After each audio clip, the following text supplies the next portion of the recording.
Bueno, hola. Hoy vamos a hablar sobre unos aspectos importantes de la fisiología de la contracción muscular. Y antes quiero empezar con algo que es importante entender. Y nosotros decimos que cuando estimulamos un músculo, permítanme, listo. Nosotros decimos que cuando estimulamos un músculo, lo que hacemos es que éste se contrae. A mí no me gusta mucho utilizar ese término por el hecho de que se puede generar cierta confusión. Y ya que yo entiendo con esto, muchos entendemos que si estimulamos un músculo, suponiendo que este es mi músculo, lo que voy a hacer es que de esto, cuando lo estimulo, se contraiga, es decir, que se haga más pequeño. Así todos lo manejan, de que todo estímulo ante un músculo se va a contraer. ¿Y por qué no me gusta a mí esto?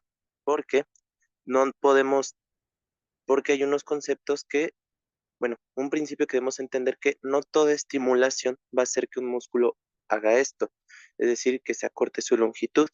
De hecho, si estimulamos un músculo, nosotros tenemos de dos sopas. Si no hay una resistencia que se oponga a él, el músculo se contrae, reduce, ¿ven? Se contrae o reduce su longitud. Pero si hay un estímulo que haga que no, un estímulo que resista esta contracción, lo que voy a hacer es que mi músculo se va a tensar o aumenta su, le podemos decir que aumenta su tensión, pero para no ser redundantes, vamos a poner que aumenta su fuerza. Y esto fuerza entre comillas. Pero con que entiendan que un músculo o reduce su longitud cuando lo estimulamos si no hay una resistencia, o aumenta su fuerza cuando hay una resistencia, con eso es más que suficiente. ¿Y por qué? Nosotros no podemos, un músculo no puede realizar ambas cosas al mismo tiempo.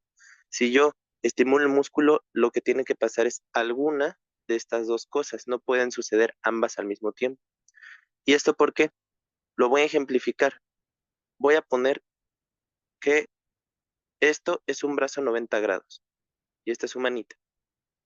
Si yo no tengo nada que levantar, lo que va a pasar es que mi brazo se va a poder elevar, voy a poder hacer esto, una elevación. ¿Y esto por qué? Porque no hay una resistencia que me impide elevar el brazo.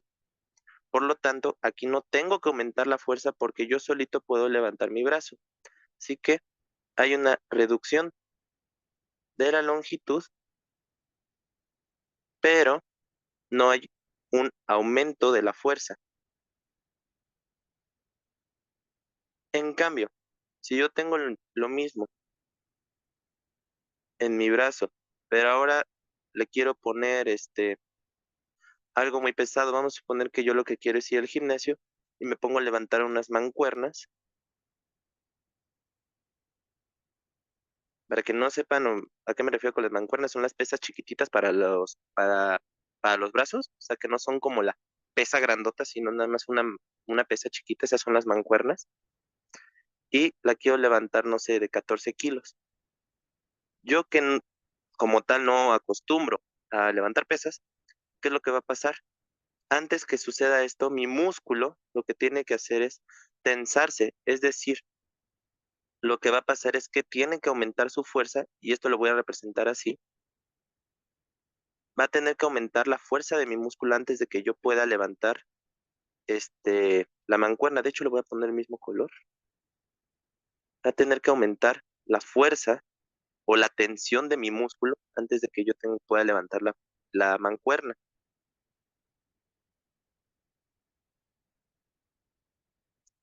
Y esto va a requerir tiempo.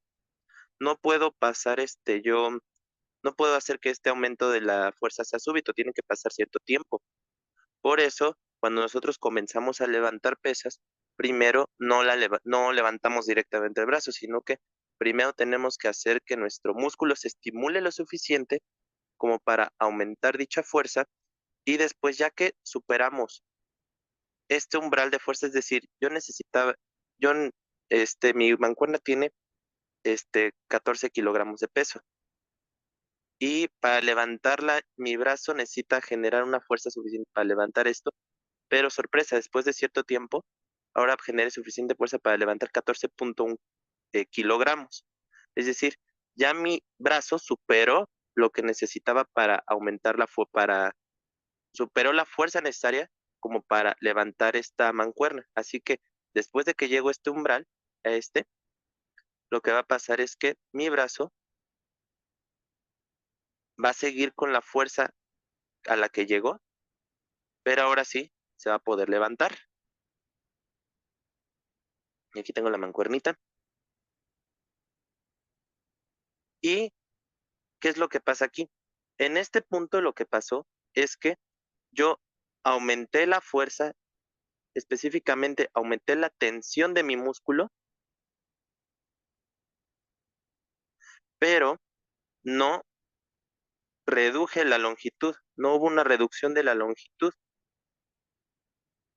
En cambio aquí, como ya llegué a ese umbral de fuerza, ya hubo un acortamiento de la longitud de mi músculo, pero no hubo aumento de fuerza, porque ya llegué a la fuerza necesaria o a la tensión necesaria para poder levantar mi mancuerna. ¿Y cómo es que sucede esto? Molecularmente. Nosotros sabemos que la unidad del músculo, al menos del músculo estriado, son las sarcómeras. Esto es lo que representa mi sarcómera. ¿Y de qué está hecho? Bueno, dentro de esta sarcómera lo que tenemos son bandas de actina periféricas y bandas de miosina centrales. ¿Y qué es lo que tiene que pasar? Si nosotros, para que nosotros podamos contraer nuestro músculo, es decir, acortar su longitud, específicamente acortar su longitud, lo que nosotros tenemos que hacer es que esta sarcómera se reduzca. ¿Y cómo se va a lograr? Pues fácil, haciendo que los filamentos de actina y miosina interaccionen entre sí y que los filamentos, estos que son los filamentos de miosina, tengan que jalar, y lo digo jalar entre comillas, a los de actina, haciendo que los de actina se muevan para el centro. Y con esto se reduce la longitud de mi sarcómera. ¿Y cómo lo va a hacer? Bueno, primero voy a hacerlo molecularmente. Estas bolas, o al menos estos círculos, representan mismonómeros globulares de actina. Un filamento de actina se compone por varias de estas bolitas de actina, y cuando forman estas bolitas una tira, ya se le conoce como filamento. De otra forma, una, una actina solita se le conoce como actina globular. Así que estas son actinas globulares y todas estas juntas forman una actina filamentosa, una actina F. Pero bueno, ¿qué tiene que ocurrir con estas actinas globulares? Para que los filamentos de miosina las puedan jalar, primero tienen que unirse las cabezas de los filamentos de miosina. Cuando se unen los suficientes, ¿qué es lo que va a pasar? Estos van a tener un cambio en el cual, en lugar de estar rectos, es decir, a 90 grados,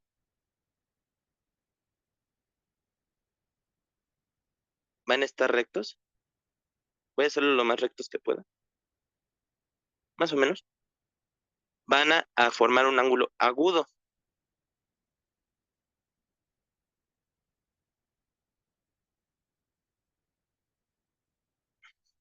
Y con esto, cuando formen este ángulo agudo de 45 grados, aquí son 90 grados, uy,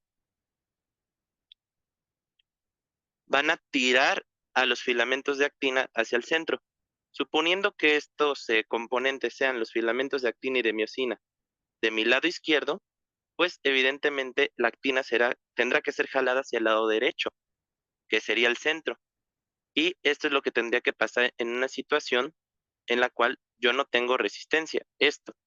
Pero cuando yo tengo resistencia, antes de que yo pueda jalar los filamentos de actina, tengo que unir las suficientes cabezas de miosina. Y si tengo, por ejemplo, una bolsa de canicas que tengo que cargar, o tengo un costal de cemento que, suponiendo que una persona pueda cargar un costal de cemento sola, antes tengo que reclutar a más filamentos de miosina, que se van a unir mucho más a las, a los monómeros globulares de la actina. Y vamos a suponer que teniendo 3 filamentos de miosina unidos a cada actina globular, perdón, si yo con eso puedo generar la suficiente fuerza, una vez que lo haga, estos filamentos de miosina van a tirar a todos los de actina, pero únicamente cuando yo supere el umbral de fuerza que necesito, como aquel ejemplo que les mostraba aquí arriba, que para levantar la mancuerna de 14 kilogramos, necesito superar por tantito ese umbral de 14 kilogramos para poderla cargar, y eso se logra reclutando a más filamentos de miosina. Y eso es lo que vemos aquí con qué es lo que puede pasar si nosotros activamos un músculo. Un músculo clásico se puede contraer, pero también se puede tensar cuando lo estimulamos, pero estos dos cambios no pueden suceder al mismo tiempo. Cuando un músculo se contrae, se le dice que realiza una contracción, valga la redundancia,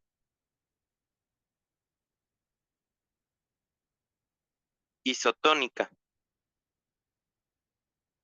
¿Por qué isotónica? Porque como tal no hubo aumento de su tono, es decir, de su fuerza, pero tampoco hubo una reducción. Y cuando el músculo se tensa, se dice que realiza una contracción, y voy a poner contracción entre comillas, porque como tal contra él es reducir la longitud, pero pues la terminología está orientada a que pues toda acción que realiza un músculo se le llama contracción. Por eso yo hago mucho hincapié en que no me gusta que se dice que siempre un músculo se contrae. Sí, se contrae, es decir, reduce su longitud, pero no necesariamente tiene que reducir su longitud, sino que se puede tensar cuando lo activamos. Y si yo tenso mi músculo, lo único que yo no estoy haciendo este proceso, que estoy jalando los filamentos de actina, sino que únicamente estoy reclutando más filamentos de miosina para que pueda jalar la actina, pero sin generar cambios en la longitud. Pero bueno, a esta contracción, entre comillas, se le denomina contracción este, isométrica, porque no estoy generando ninguna reducción en la longitud, pero tampoco se está aumentando. Existe otra forma de contracción que es una contracción excéntrica, pero estos son los dos principales tipos de contracción descritos y con los que se usan sobre todo en los ejemplos de libros de fisiología. Ahora, ya viendo esto, podemos hablar que nosotros para que pueda suceder esto, este, hay que tener en cuenta que esta actina no está siempre libre, es decir, esta actina no siempre está disponible para que la miosina se pegue y pueda jalarla. No, de hecho está cubierta, voy a hacerlo con solo dos, por unas proteínas que la envuelven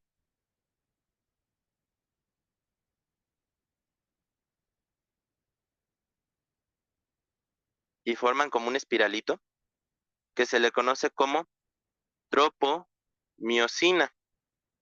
Y esta tropomiosina es la que impide que la miosina se pueda unir con la actina. Por lo tanto, ¿qué es lo que necesitamos? Que esta tropomiosina al momento de la contracción o del aumento del tono, se descubra la actina. ¿Y cómo vamos a mover esta tropomiosina? Bueno, tiene pegada otras moléculas que se le conocen como troponina. Esta troponina tiene varias subunidades: troponina I, troponina M, troponina C. Específicamente, la que nos vamos a enfocar en el estudio es la troponina C, también se abrevia como TNC. Esta troponina C, ¿qué es lo que pasa? Cuando se le une calcio, por eso se le llama C, genera que esta troponina se cambie su conformación, pero como está unida a la tropomiosina, esta tropomiosina también va a cambiar su conformación. Es decir, que ahora en lugar de tener esto así,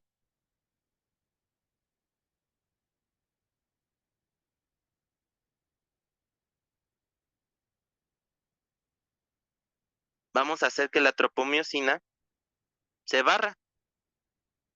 Es más, lo voy a hacer aquí arribita. Se barra hacia, hacia la periferia o que por lo menos no esté estorbando. Y aquí tenemos a nuestra troponina y aquí tenemos a nuestro calcio. Y una vez que está descubierta de una mejor manera la actina, porque se movió la tropomiosina, la miosina se va a poder unir y vamos a poder generar todos estos efectos en nuestro músculo.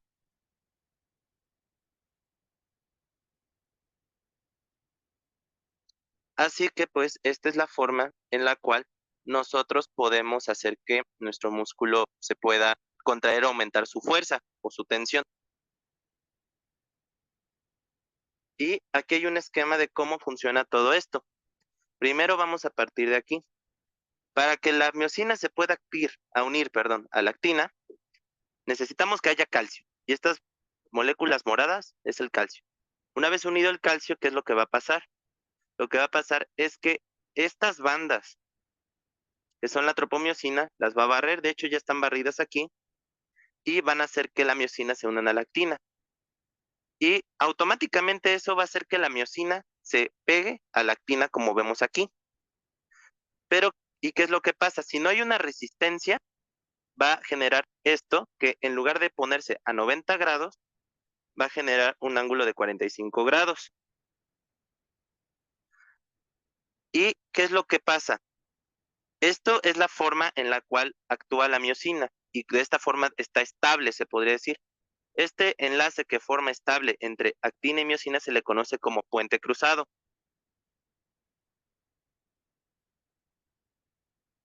Y cuando genera este movimiento de estar de 90 grados a 45 grados, se le conoce como golpe de poder o power stroke.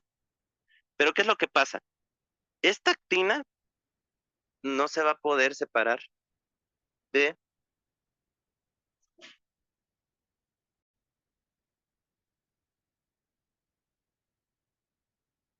perdón, una disculpa. Ahora, lo que va a pasar es que yo les decía que esta miosina esta es su forma estable, así que por nada del mundo se va a querer separar de la actina.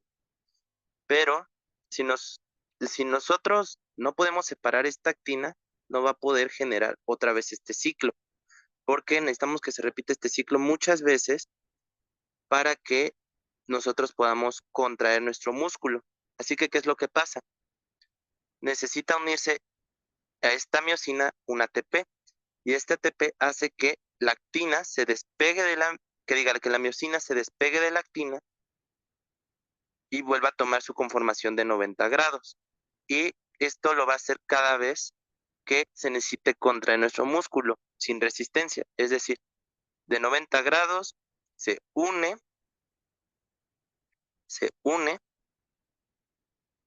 después, uy, después de que se une, realiza el famoso golpe de poder, se despega, se le une un ATP, otra vez se vuelve a unir, hace el golpe de poder, se despega, se le une otro ATP, hace el golpe de poder, es que diga, se pega otra vez, le dice el golpe de poder, se le une un ATP y se deslinda, y así va moviendo poco a poco la miosina, los filamentos de actina y acorta la longitud de las sarcómeras. Así que el ATP es importante para esto, y este ATP, de donde se obtiene? La principal fuente de ATP en el músculo es la fosfocreatina. Y esta fosfocreatina dura para cuando a nosotros empezamos a hacer actividad física, dura aproximadamente de 1 a 5 minutos. Después de que se agota esa fosfocreatina, el músculo comienza a utilizar vías glucolíticas anaerobias,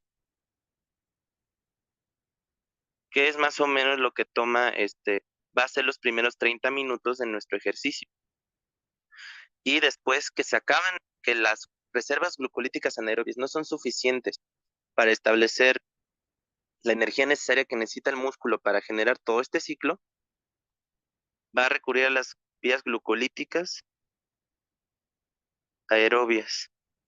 Y estas son las que van a mantener en la energía de nuestro músculo el resto de la actividad.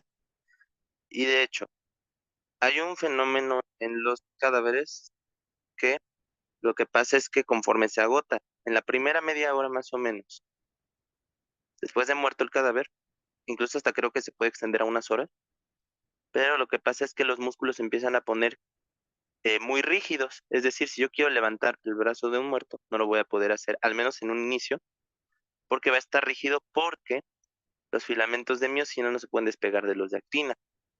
Este fenómeno se le reconoce como rigor mortis y esto sucede porque no hay ATP ya para las células musculares para que se puedan despegar los filamentos de actina de los filamentos de miocina. Y cuando se van a poder despegar, se pueden volver a despegar, pero cuando las proteínas ya estén desnaturalizadas, es decir, que estas proteínas, conforme avance el daño celular, poco a poco vayan perdiendo su conformación original y se vayan desnaturalizando, haciendo que pierdan su función y por eso se despeguen, pero eso tiene que pasar varias horas. Creo que más o menos tienen que pasar como unas 6 horas, pero este fenómeno inicial se conoce como rigor mortis y quiere decir que una persona murió recientemente. Y bueno, nosotros dijimos que para que suceda primero la contracción tiene que llegar calcio a nuestra célula. ¿Y este calcio cómo va a ingresar? Bueno, este calcio va a ingresar debido a la despolarización de la membrana de las fibras musculares. Nosotros tenemos que en las fibras musculares tenemos su membrana, que es lo que estoy marcando, pero en ciertos puntos realiza unas invaginaciones, que son estas, que es esta, y se le conoce como túbulo T. Este túbulo T está asociado a dos fragmentos del retículo endoplasmico liso, que se le conocen en conjunto como triadas. De hecho, voy a quitar esto. El retículo endoplásmico liso, es decir, dos unidades más el túbulo T, generan una tríada. En el corazón es similar, pero se le conocen como diadas porque solo hay un fragmento del retículo. ¿Y qué es lo que pasa? Lo que va a pasar es que nosotros tenemos que una motoneurona, específicamente se le conocen como motoneuronas A alfa, estas lo que van a hacer es, primero, lo voy a hacer más para acá, tienen que activar unos receptores en el músculo estriado. Estos receptores se les conocen como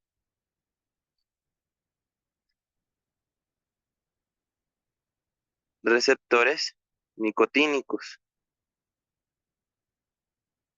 o receptores N2 o receptores NM. ¿Y qué es lo que hacen? Estos responden a acetilcolina que es secretada por esta motoneurona alfa. Y esta acetilcolina se une a este receptor, el cual es un canal de sodio que al ser estimulado por acetilcolina va a generar corrientes de sodio al interior. Y esta corriente de sodio va a elevar el voltaje ligeramente en la membrana del músculo, haciendo que se abran canales de sodio dependientes de voltaje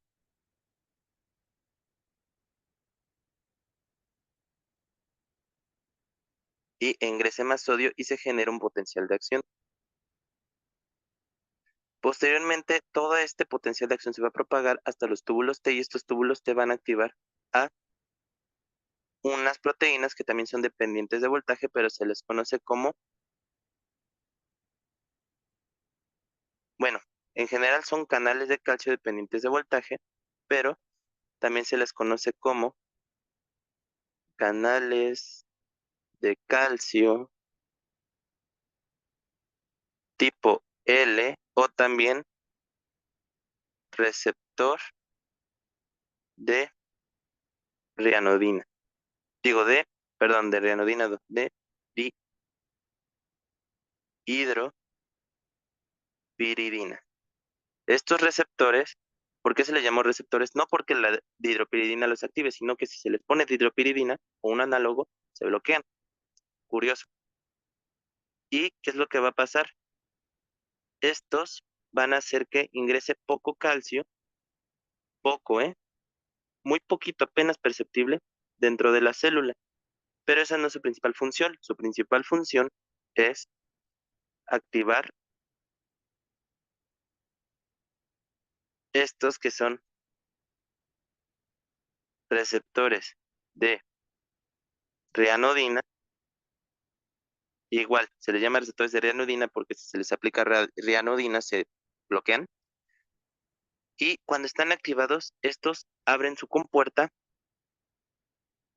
y estos van a liberar todo el calcio que se encuentra dentro del retículo endoplásmico liso.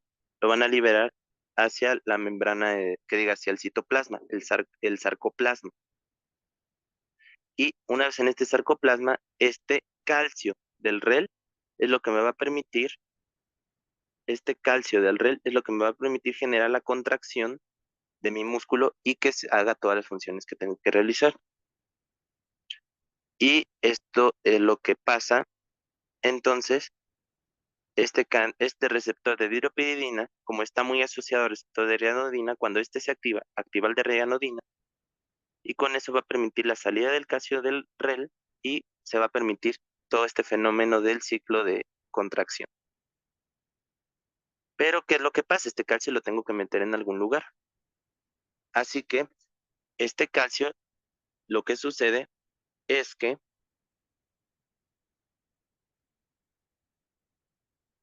cuando ya no necesito este calcio, es decir, ya no necesito mi músculo, aquí voy a simular a mi REL y este es el citoplasma. El calcio que está aquí volando en este citoplasma lo necesito ingresar nuevamente al REL y para eso necesito el uso de bombas que se llaman bombas cerca, que son bombas de calcio que hacen que ingrese el calcio al retículo plásmico liso. Y también este calcio se va a unir a ciertas proteínas para que no ande flotando y lo puedan mantener dentro. Hay varias, las principales son la calsecuestrina, que creo que es la principal, pero hay muchas proteínas que están dentro de ahí de este retículo endoplasmático. Y también, ¿qué es lo que pasa? La membrana del músculo, aquí voy a simular la membrana del músculo, tiene también bombas de calcio, pero también tienen ciertos, ciertas proteínas, las cuales se les conocen como NKCC. Estos NKCC lo que hacen es expulsar el calcio fuera de mi membrana, este, asociado sobre todo a un intercambio con sodio. Y así podemos nosotros vaciarnos del calcio, pero el principal mecanismo es por la bomba cerca. ¿Y qué es lo que además debemos entender? Nosotros debemos entender que como cuando es la tensión, estamos hablando sobre todo cuando nuestro músculo lo hacemos sin resistencia, que es una contracción isotónica. Pero cuando necesitamos aumentar su fuerza, ¿en qué punto es el mejor para nosotros tener la mayor fuerza? Es decir, si yo tengo mi brazo totalmente extendido, si yo tengo, uy, mi brazo formando un ángulo de 90 grados, o tengo mi brazo así, y a los tres les pongo una bolsa con canicas, vamos a suponer, o una pelota muy pesada, de esas que se utiliza para pilates, ¿dónde voy a generar la mayor fuerza para levantar esta pelota en un tiempo menor? aquí, aquí o aquí. Y la respuesta es que me va a tomar menos tiempo aumentar la fuerza para levantar la pelota en este punto. ¿Y eso por qué? Porque dependiendo de qué están cercanos los filamentos de actina a las cabezas de miosina, que diga los filamentos de actina, sí, a las cabezas de miosina, va a ser la cantidad de fuerza que voy a generar porque estas cabezas de miosina se van a poder unir a los filamentos de actina. El punto en el cual, hablando específicamente de una fibra muscular, es decir, de una célula nada más, el mejor punto para la contracción es cuando la fibra mide 2.2 micras. No me importa mucho que se sepan a la distancia, sino qué es lo que pasa. Si yo me voy a una distancia más corta, vemos que las cabezas de miosina chocan casi con los discos Z de la sarcómera. ¿Y qué va a pasar? Esto va a generar que no se, no pueda reducir la longitud de mi músculo y mucho menos pueda reducir su fuerza, su tensión, que diga, mucho menos pueda aumentar su fuerza.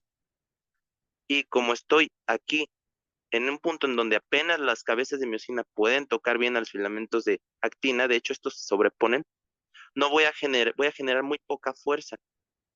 Y lo mismo al revés, si yo alejo mucho mis filamentos de miosina de los de actina, estos no van a poder tocar con nada y van a generar también muy poca fuerza. Para que esto no suceda, este, para que esto no suceda, sobre todo, utilizo mecanismos en mi músculo que se les conoce como, pues sí, que son mecanismos reflejos integrados en el péndulo espinal. El principal de ellos, el uso neuromuscular. También podemos hacer el órgano tendinoso de Golgi. Esto los vamos a ver. Nosotros ya vimos cómo funcionan estos en fisiología somatosensorial, pero vamos a ver cuál es la respuesta que se desencadena para que, por ejemplo, si yo aumento mucho la longitud de mi músculo, como el uso neuromuscular activa señales para que yo acorte mi músculo y no se me ensanche. Vamos a verlo de mejor manera en la clase de fisiología motora.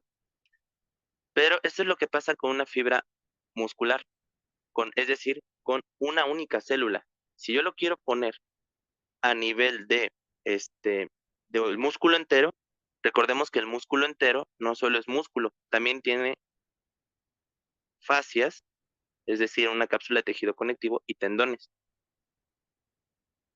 ¿Y qué es lo que pasa? Algo similar. Si yo lo tengo muy corto, genero poca fuerza. Aquí voy a hacer una gráfica en la cual pongo la fuerza, que es la tensión. En sus exámenes les pueden preguntar más como tensión, pero recuerden que es similar a decir fuerza. Aunque haya doctores que quieran a fuerzas hacerles decir que es tensión. Y aquí tenemos la longitud de nuestro músculo entero, no solo la fibra muscular. ¿Y qué es lo que pasa? Nosotros vemos que si lo tenemos muy corto, generamos poca fuerza. Conforme llegamos a una longitud adecuada, podemos generar la mayor fuerza en un punto, si lo estimulamos. Pero, ¿qué es lo que pasa? Si nos vamos alejando, esta fuerza va cayendo, pero llega un punto en el cual si nosotros estiramos más el músculo, automáticamente va a generar más fuerza. Es decir, si yo lo tengo así, voy a generar poca fuerza. Si yo lo tengo, bueno, lo voy a hacer de este color. Si yo lo tengo aquí, lo voy a generar poca fuerza. Si yo lo tengo aquí, voy a generar más fuerza. Si yo me paso, voy a generar poca fuerza, pero si yo llego a un punto en el cual lo estiro demasiado, es más, este músculo entero me va a generar mucha fuerza. ¿Y cómo nosotros lo vemos eso? Hay algo que se le conoce como la fuerza pasiva del músculo y la fuerza activa. La fuerza activa ocurre cuando cuando nosotros estimulamos al músculo. Es decir, que si tenemos una fuerza 0, pase a 200 de fuerza. Pero también puede ser que nosotros no empecemos con 0, que empecemos con un 50 de fuerza y podamos llegar a 250. ¿Y esto a qué se debe? A que la fuerza inicial no está determinada por la contracción del músculo, sino por los tendones. Y que diga, por el tejido fibroso del músculo, específicamente la fascia. Esta fascia genera una tensión activa, es decir, una fuerza activa, en la cual si yo estiro demasiado mi músculo, como es un tejido fibroso, lo que va a querer es que el músculo regrese a su posición normal automáticamente, porque si yo me paso de un cierto punto, la puedo romper. Y los tejidos fibrosos no se caracterizan porque muchas veces llegan a ser elásticos y permiten que el músculo quiera tomar su forma original otra vez. Es por eso que si yo estimulo mi músculo aquí, la fascia no me va a estar generando ninguna obstrucción, así que diga ninguna fuerza de más porque no la estoy estirando hacia un grado crítico. Pero después de un punto, esta fascia va a comenzar a generar propiamente una fuerza, evitando que el músculo se estire más. A esta fuerza generada por la fascia se le conoce como tensión activa, que diga tensión pasiva, y esta por la activación del músculo, tensión activa. ¿Eso qué quiere decir? Si yo tengo voy a simular mi músculo A, y este punto donde está muy estirado generando tensión pasiva es músculo B. Si yo los cuelgo,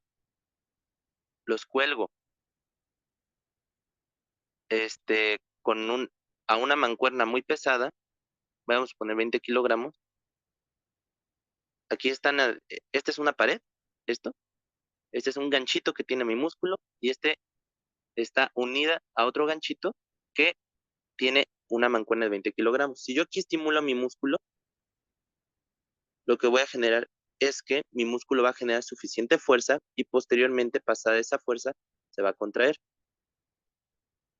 Pero esta mancuerna no va a lograr tirar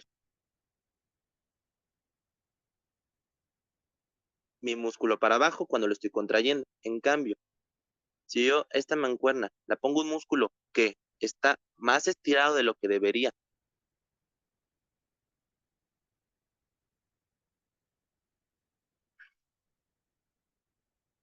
mi músculo automáticamente está generando una fuerza para evitar que la mancuerna lo siga jalando. No porque, si yo lo estimulo, este músculo es muy poco probable que genere este cambio en su longitud, porque ya está generando la fuerza para evitar que la mancuerna lo tire, pero porque la fascia es lo que está haciendo que no lo jale de más, es decir, está generando una fuerza en contra de esta mancuernita por la fascia, pero mi músculo como tal no se puede generar una fuerza de más, porque los filamentos de actina y de miocina están muy alejados, es decir, están por aquí. Por eso no puedo aumentar la fuerza, pero tengo una fuerza pasiva que hace que mi músculo no se desgarre. Ya, por ejemplo, si yo paso un punto crítico, es decir, estiro más mi músculo, lo que voy a hacer es que ahora sí se va a romper porque ya fue mucho para mis fascias, y con eso no voy a poder, ya mi músculo se rompe y ocurre una ruptura. Así que, dependiendo, si yo hablo de fibra muscular, es decir, célula, va a haber un punto específico en el cual yo voy a generar la fuerza máxima, y si yo me paso de estirar o tengo poco estiramiento, genero poca fuerza. Pero cuando hablo de todo el músculo, hay un punto en el cual el músculo funciona como una fibra muscular, generando tensión activa, pero va a haber un punto en el cual las fascias van a empezar a resistirse ante lo que le ponga, y eso se le conoce como tensión pasiva. Y ¿qué más tengo que saber? Nosotros tenemos que saber primero que este, hay diferentes tipos de músculo. Esta es una tablita que los resume, pero nosotros tenemos diferentes tipos de fibras musculares. Fibras tipo 1, fibras tipo 2A, fibras tipo 2B o 2X. Vamos a centrarnos solo en estas fibras tipo 2B o 2X y las fibras tipo 1. Las fibras tipo A este, son como un intermedio, se podría decir que entre estos dos. Así que nos vamos a centrar en las diferencias entre estas. Y es primero ver que las fibras tipo 1, en cuestión del poder de contracción, son menos poderosas, pero las fibras tipo 2B son más poderosas. Y vemos que las fibras tipo 1 tienen, hoy, tienen una menor acción de la miosina para degradar el ATP, pero las fibras tipo 2B tienen una mayor de acción para degradar el ATP por la miosina. ¿Y a esto qué se debe? Esto se debe al metabolismo en el cual, donde está, ujú, esto se debe sobre todo al metabolismo, porque estas fibras tipo, tipo 1 lo que hacen es que utilizan un mecanismo oxidativo aerobio y estas tipo 2B utilizan un mecanismo anaerobio. Y se utilizan más las vías del lactato y todo eso para generar la contracción. ¿Y esto en qué se me traduce? En que yo teniendo fibras de fibras que necesiten oxígeno, las voy a utilizar para mantener movimientos constantes, es decir, movimientos en los cuales yo tengo que contraerlos constantemente y por periodos largos. Por ejemplo, para mantener la postura, los músculos del dorso, los músculos centrales necesitan contraerse constantemente para que nosotros no nos caigamos cuando estamos parados. Y es por eso que con un metabolismo aerobio, aunque este, genero contracciones menos fuertes, como necesito mantenerlas durante el tiempo, me sirve que utilicen este mecanismo aerobio que además les genera más ATP y lo puedo permanecer durante un tiempo. En cambio, las fibras tipo 2B lo utilizo para contracciones cortas, por ejemplo, el movimiento de las manos o para realizar sprints, que son o carreras de 100 metros, por ejemplo, no un maratón, carreras de 100 metros o rápidamente aumentar la velocidad para correr. Para esto utilizo fibras que necesitan metabolismo anaerobio que generan rápidamente ATP y con eso puedo generar contracciones más fuertes en un periodo corto de tiempo, pero estas son más propensas a presentar hacer, a tener un proceso de que se cansen antes, que se queden exhaustas antes que las fibras tipo 1. Y qué otra característica también tienen es que el diámetro de las fibras o que necesitan metabolismo aerobio es más pequeño, en cambio el de las de anaerobio, su diámetro es más largo. Las mitocondrias son mayores en estas que en estas, por obvias razones. Existe una proteína que se conoce como mioglobina. La mioglobina almacena moléculas de oxígeno como la hemoglobina. Por eso en las fibras tipo 1 tengo más mioglobina que le da un color rojo, en cambio en las fibras tipo 2B tengo poca mioglobina que les da un color blanco. Estas son menos propensas a fatigarse porque tienen contracción sostenida que estas. Y la ubicación sobre todo la vamos a tener estas en músculos centrales, es decir, de tronco. Y esta la vamos a tener sobre todo en músculos que no requieran, en músculos que necesitemos mover muy rápido, por ejemplo, lo de las extremidades, principalmente extremidades superiores, pero también los podemos tener en los músculos de la mano, también, por ejemplo, mm, en en los músculos de la masticación, tal vez, pero son músculos que necesitamos utilizarlos muy rápido, o incluso hasta los músculos del habla, se podría decir. Y esto es lo característico de cada fibra muscular. Ahora, ¿qué debemos saber? Históricamente, hay muchas toxinas que pueden bloquear cada una de las proteínas que se funcionan para la contracción, y esto se ha estudiado conforme al tiempo. Hay algunas, honestamente, muchas de estas toxinas no es como que las vayamos a encontrar en pacientes que dicen que estén envenenados o cosas así, sino que más bien son importantes aprendérselas por el contexto histórico que a veces llegan a tener y porque estas fueron las primeras enzimas que luego se describieron en personas, por ejemplo, que empezaron a colonizar la parte del mundo occidental, pero las tribus que se resistían a ser colonizadas utilizaban muchas de estas toxinas para evitar para atacar a los conquistadores del Nuevo Mundo bueno, del viejo mundo más bien, que es toda esa parte de Europa. Y pues como las utilizaban mucho tiempo, varias personas las comenzaron a estudiar y vieron qué es lo que hacían y con eso también descubrieron cómo es que funcionaba la contracción muscular. Y bueno, aquí nosotros vemos un esquemita, este esquemita es del borón, y este, nosotros vemos que este, hay varias proteínas, tanto en la neurona como en la membrana muscular. Primero vamos a ir que va a haber proteínas que bloquean los canales de sodio dependientes de voltaje. Estos canales de sodio dependientes de voltaje, lo que van a hacer es que se van a bloquear por dos toxinas, la tetradotoxina y la saxitoxina. La tetradotoxina se describió sobre todo en el pez globo. Esta es la proteína, pez- aquí iba a poner globin, pez globo.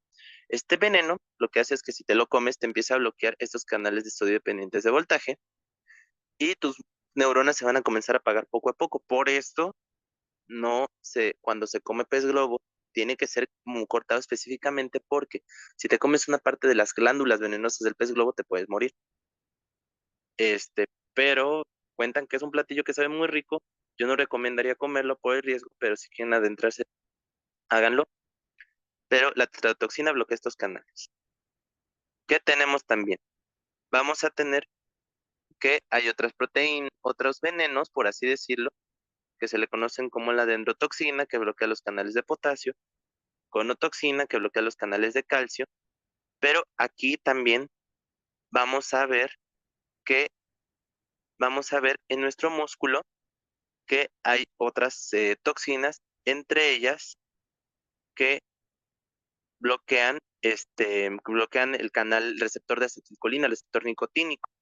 Entre ellas tenemos unas muy importantes que son las toxinas curariformes. Aquí ponen un ejemplo que es la tubocurarina. ¿Y qué es el curare? El curare es un veneno que sobre todo lo utilizaban pueblos originarios si no mal recuerdo, de África, y si no un poco más cercano a la zona del Amazonas, pero no recuerdo si era por ahí en Brasil o era en África, honestamente, pero es lo que hacían. Los pueblos de ahí cubrían sus lanzas con curare y cuando venían los conquistadores les aventaban esas lanzas y generaban que que los receptores nicotínicos no se activen y con eso genera una parálisis flácida del músculo porque no se puede activar. Y de hecho también aquí el pez globo genera una parálisis flácida. Casi todos generan parálisis flácida, de hecho. Casi todos. Nada más hay como ciertos ejemplos muy específicos que no generan eso, generan una parálisis espástica. Pero el curare. También que otra toxina, la bungarotoxina, honestamente no sé dónde se encuentre, pero pues ahí está. ¿Y qué sustancias lo pueden activar? Las sustancias que son como la acetilcolina o la nicotina, por algo se le conoce como receptor nicotínico. Y si nosotros tenemos mucha de esta sustancia, se va a generar una parálisis espástica.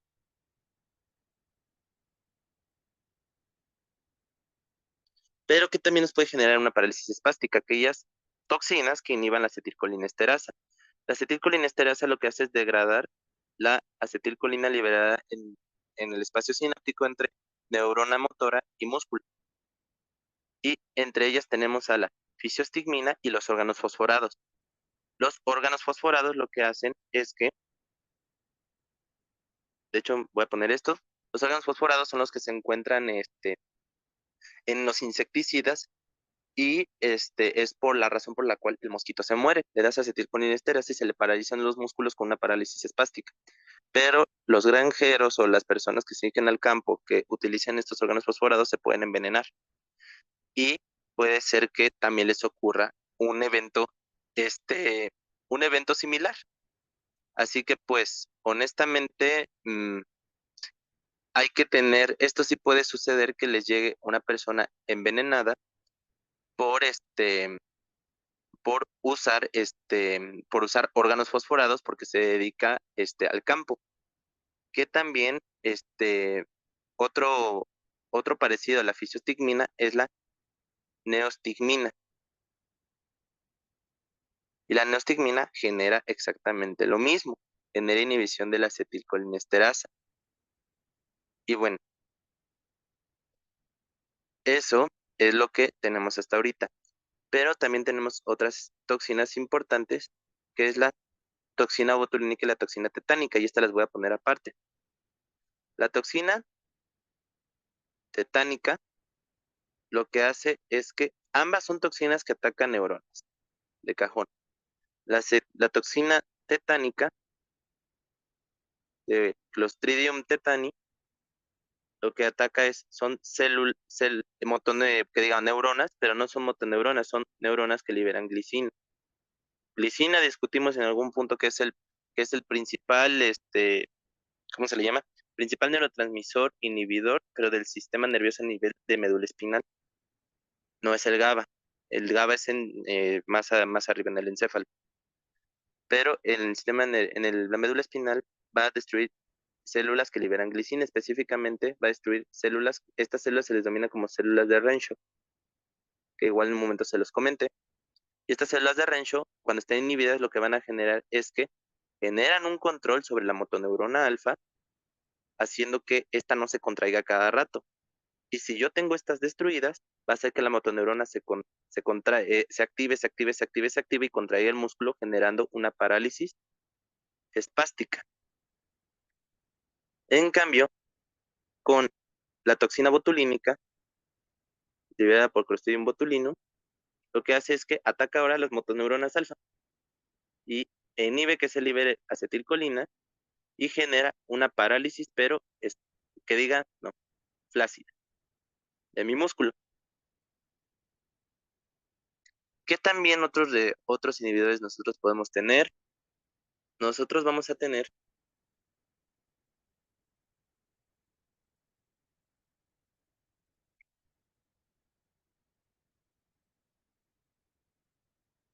nosotros vamos a tener unos receptores ionotrópicos que son los receptores de GABA. Estos receptores de GABA lo que hacen es permitir el ingreso de cloruro a la célula. Va a haber otras sustancias va a haber unas sustancias las cuales, si nosotros se unen, van a activar este receptor de GABA y van a hacer que esté funcionando más tiempo. Entre ellos, los barbitúricos y las benzodiazepinas. Y lo que hacen es que permiten que este receptor de GABA esté abierto más tiempo y con eso se genere una hiperpolarización de la célula generando parálisis flácidas. ¿Qué otro, qué otro sustancia?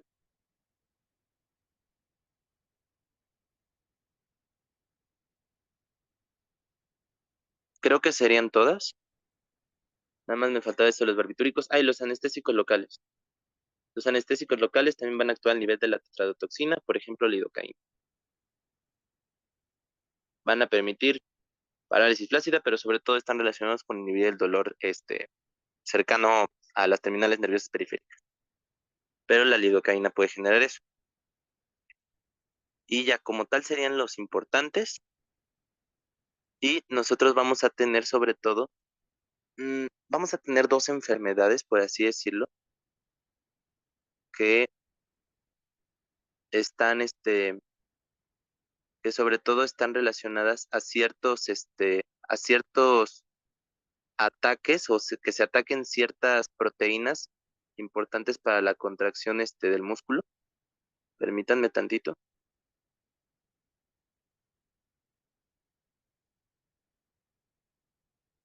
Listo. Vamos a tener dos enfermedades. Primero, hablamos hablamos del tétanos y del botulismo, pero también vamos a tener una que se le conoce como miastenia gravis y otra que se le conoce como, es un síndrome, se le conoce como síndrome de Lambert-Eaton. La miastenia gravis, ¿qué es lo que pasa? Hay anticuerpos antirreceptor de acetilcolina. ¿Y qué es lo que hacen? Estos anticuerpos van a bloquear este receptor generando parálisis flácida, pero van a aumentar, lo característico es que ocurre sobre todo en en musculatura ocular, eh, ocular también de miembros, pero sobre todo la parte proximal de los miembros.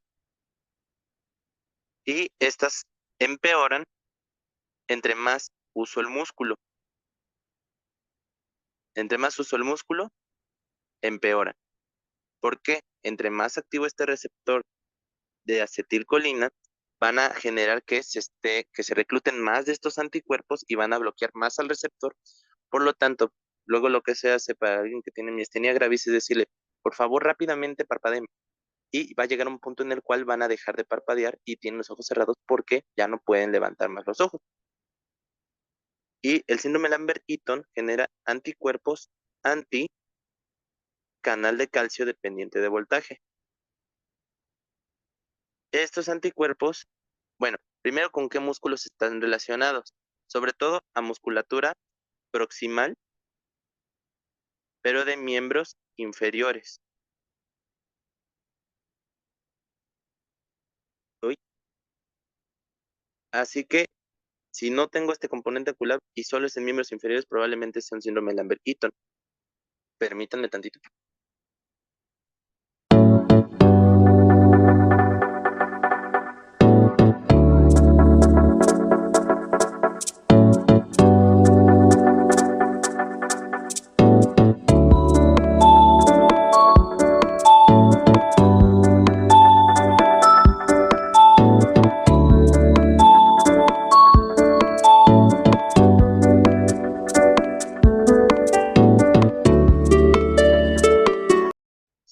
Listo. Y lo que les decía es que estos, eh, este es un síndrome que sobre todo está relacionado tumores, con tumores que generen estos anticuerpos. El ejemplo de ello es el carcinoma el, no, el carcinoma de células pequeñas que se da en pulmón. Es un tumor neuroendocrino, pero que además de secretar sustancias endocrinas, secreta estos anticuerpos. Por ello, en todo paciente que se le detecte un síndrome de Lambert-Eaton, se le tiene que hacer una radiografía de tórax para descartarle un cáncer. Es un cáncer muy agresivo y de muy mal pronóstico. Así que se da en músculos de extremidades inferiores, proximales, y sobre todo mejora cuando entre más uso el músculo. Más uso el músculo, mejora el paciente. ¿Por qué? Porque a pesar de que tenga los, a pesar de que tenga canales de calcio que me están bloqueando, que diga anticuerpos que me están bloqueando el canal de calcio, entre más uso una neurona, voy a reclutar más y más y más canales de calcio hasta el punto en que estos anticuerpos ya no son suficientes. Por lo tanto, estos pacientes van a estar muy mal en el día despertando, pero van a mejorar en la tarde y noche. Y los de miastenia gravis están muy bien al principio del día al despertar, pero conforme pasa la tarde o la noche empeoran. Y son las principales, son enfermedades que son importantes distinguir. Bueno, una es una enfermedad, la miastenia gravis está sobre todo relacionada a timoma, pero es una enfermedad como tal. Y el síndrome de Lambert-Eaton ya es un síndrome y puede ser generado por varios tipos de patologías, entre ellos cánceres neuroendocrinos, el principal carcinoma de células claras que ocurre en pulmón. Y finalmente voy a terminar con una idea importante, y es que nosotros tenemos entendido que un músculo va a estar inervado por una motoneurona alfa. Este es un músculo, pero esa misma motoneurona alfa puede inervar varios músculos a la vez.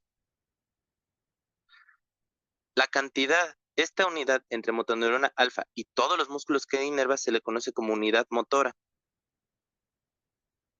Y hay unidades motoras grandes y unidades motoras pequeñas. Las unidades motoras grandes es aquellas motoneuronas que inervan, por ejemplo, muchos músculos. Vamos a poner que esta motoneurona inerva 20 músculos por 20. En cambio, esta motoneurona, en lugar de inervar 20 músculos, inerva uno.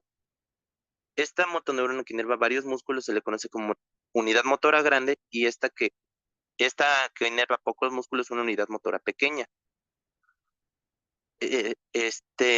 ¿Para qué me sirve cada una? Las de unidades motoras grandes lo que hacen es que estas van a ser sobre todo en los músculos en aquellos músculos para los cuales necesitamos movimientos toscos. Por ejemplo, los de las piernas para correr, los del dorso para mantenernos firmes o nada más girar. En cambio, las unidades motoras pequeñas se utilizan para movimientos finos. ¿Dónde están principalmente? Manos y musculatura extraocular. ¿Dónde hay más en estos? En la musculatura extraocular. Y también hay una ley que establece que vamos a suponer que yo quiero contraer mi brazo para que en lugar de estar así recto, haga un ángulo de 90 grados. Esto, para que ocurra de esto a esto, tengo que reclutar varias unidades motoras, es decir, varias motoneuronas que inervan músculos. Pero hay una ley que nos dice que cuando activo un músculo en su totalidad, primero voy a activar aquellas motoneuronas pequeñas y después voy a activar a las motoneuronas grandes.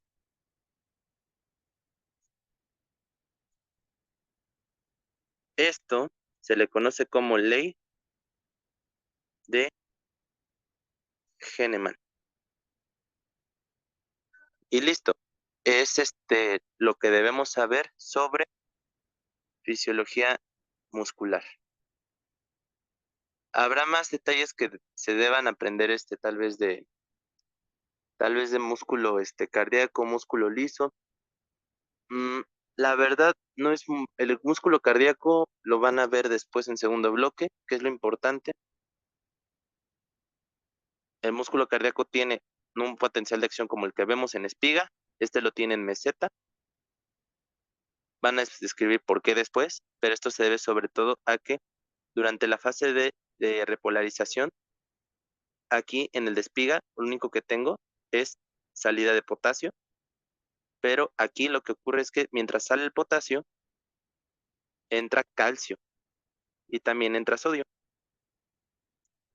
Por lo tanto, pero este viene del extracelular y en el corazón, este calcio extracelular es el que me ayuda más para la contracción, a diferencia del músculo estriado normal, del músculo esquelético, que la principal fuente de calcio es el retículo endoplásmico liso, en el corazón no, es el extracelular.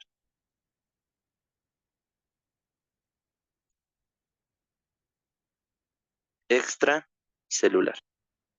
Y en el músculo liso, lo que pasa es que el calcio,